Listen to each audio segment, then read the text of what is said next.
અમદાવાદમાં પ્રથમવાર traffic brigade કર્મચારીઓની પાસિંગ પરેડ. અમદાવાદ શહેરમાં પ્રથમવાર ટ્રાફિક બ્રિગેડ કર્મચારીઓ માટે પાસિંગ પરેડનું આયોજન કરવામાં આવ્યું હતું. આ પ્રસંગે શહેર પોલીસ કમિશનર જીએસ મલિકે ટ્રાફિક બ્રિગેડ કર્મચારીઓને મહત્વપૂર્ણ જવાબદારી નિભાવવાની અપીલ કરી હતી. તેમણે જણાવ્યું કે શહેરમાં વધતા વાહનો વચ્ચે ટ્રાફિક નિયમનું કામ વધુ પડકારજનક બનતું જઈ રહ્યું છે, ત્યારે પોલીસ સાથે મળીને ટ્રાફિક બ્રિગેડ ઉત્તમ કામગીરી કરી રહી છે. સાથે જ તેમણે ભારપૂર્વક કહ્યું કે ટ્રાફિકનું કામ માત્ર કડકાઈથી નહીં પરંતુ સમજાવટ અને સારા વર્તનથી વધુ અસરકારક બને છે.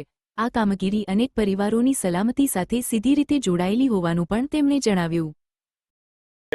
600 ટ્રાફિક બ્રિગેડના જે જવાનો છે એની પાસિંગ આઉટ પરેડ યોજવામાં આવી. 405 પુરુષ તાલીમાર્થી અને 195 મહિલા તાલીમાર્થી. આ 600 લોકોની આજે અહીંયા પાસિંગ આઉટ પરેડ યોજવામાં આવી. ટ્રાફિક બ્રિગેડના સામાન્ય રીતે અત્યાર સુધી 1 મહિનાની તાલીમ પૂર્ણ કર્યા પછી સીધા જ એને ફરજ ઉપર લેવામાં આવતા હતા. આપણે વિચાર્યું કે આ લોકોને પણ એવું ફીલ થાય કે આ પોલીસના પાર્ટ છે, ડિસિપ્લિન અનુભવે કે ભાઈ અમે ડિસિપ્લિન તમારે ફોલો કરવાનું છે. અને થોડા એ હોય ને કે દરેકની અપેક્ષા હોય. પોલીસમાં તો પીએસઆઈ હોય કે કોન્સ્ટેબલ હોય કે ડીવાયએસપી કે આઈપીએસ ટ્રેનિંગ કર્યા પછી તમામની પાસિંગ આઉટ પરેડ થાય છે, તો આ લોકોની પણ થવી જોઈએ.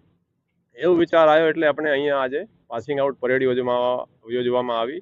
તમામ આ તાલીમાર્થીઓને ટ્રાફિક બ્રિગેડના જે જવાનો છે એને ખૂબ ખૂબ અભિનંદન પાઠવું છું કે એ લોકોએ સારી પરેડ કરી. ટ્રાફિક આપણા માટે એક મોટો ચેલેન્જ રહ્યો છે અને ટ્રાફિક બ્રિગેડના જે જવાનો છે એનો પણ એક મેજર કોન્ટ્રીબ્યુશન છે અમદાવાદના ટ્રાફિક વ્યવસ્થાને જાળવવા માટે. અને આપણે જે વેકેન્સીઓ હતી આપણે એડવર્ટાઇઝ કરી, ખાસ કરીને જે આપણે સુભાષ બ્રિજ બંધ થયા હતા એ પછી ટ્રાફિકની સમસ્યા અહીંયા ખાસી સિરિયસ થઈ હતી. એટલે આપણે એના રિક્રુટ કર્યા પછી આજે પાસિંગ આઉટ પડ્યા હતા ને એનાથી ખાસો આપણે ફેર પડ્યા છે. આપણે જે રીતે ટ્રાફિકમાં જાળવણી માટે ટ્રાફિકના જે ચેન્જીસ કર્યા છે, અમુક સિગ્નલોમાં આપણે ચેન્જીસ કર્યા છે, અમુક કટો બંધ કર્યા છે, અમુક નવા કટો શરૂ કર્યા છે. અને ટ્રાફિક બ્રિગેડના જવાનો અને ટ્રાફિક પોલીસની સાથે મળીને ટ્રાફિક અત્યારે જે ફીડબેક આવે છે, આપણે તો દરેક ફીડબેક ચાહે ટ્વિટરની હોય કે ટ્રાફિક હેલ્પલાઇનની હોય એ મોનિટર કરીએ. એમાં પણ ખાસો ઇમ્પ્રુવમેન્ટ જોવા મળ્યું છે. આવા કોઈ પેનિક થવાની કંઈ જરૂર નથી. આપણી પાસે માનનીય વડાપ્રધાન શ્રીને પણ એ સ્પષ્ટ કીધું છે કે આપણી કોઈ પેનિક થવાની કંઈ જરૂર નથી. આપણી પાસે પૂરતો સ્ટોક છે અને કોઈએ આ અનનેસેસરી જઈને આ રીતે અવ્યવસ્થા કરવાની જરૂર નથી.